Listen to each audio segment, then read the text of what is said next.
Okay, we're going to have a look at our second paragraph type for our body paragraphs, and this one is called the hammer.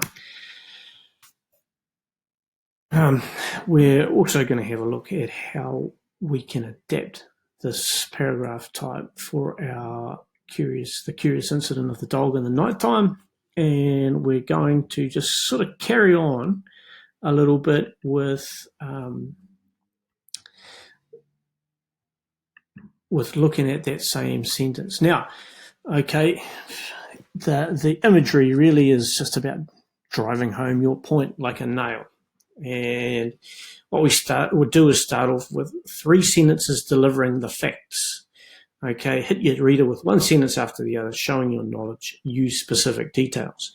Now, in our case, because it's an English exam and we're answering a question, and in this case, it's describing a character, the facts we're delivering are going to be either examples or quotations from our novel. And in this case, it's going to be showing stuff about our character.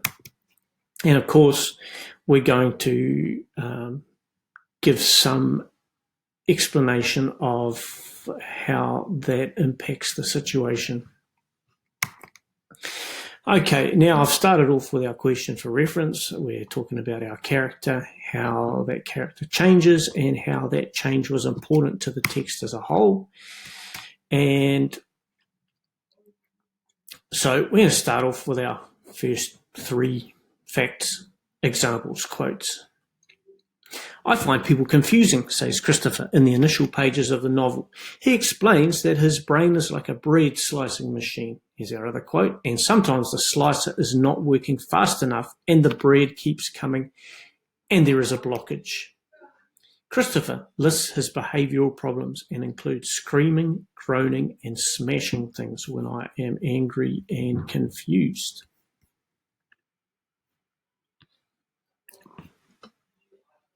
So here are our 3 sentences, our 3 examples, including quotes, such as smashing things when I'm angry and confused.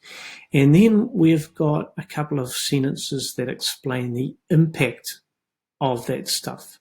So we can see that Christopher has a unique character.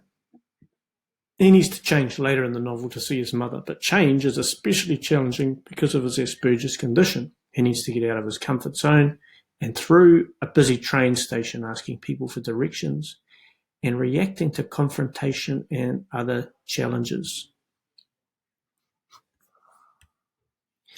So that's our hammer model of a paragraph, fairly easy. So 3 facts, examples, quotes, and then 2 to 3 sentences explaining why you've used those or what do those quotes or examples show.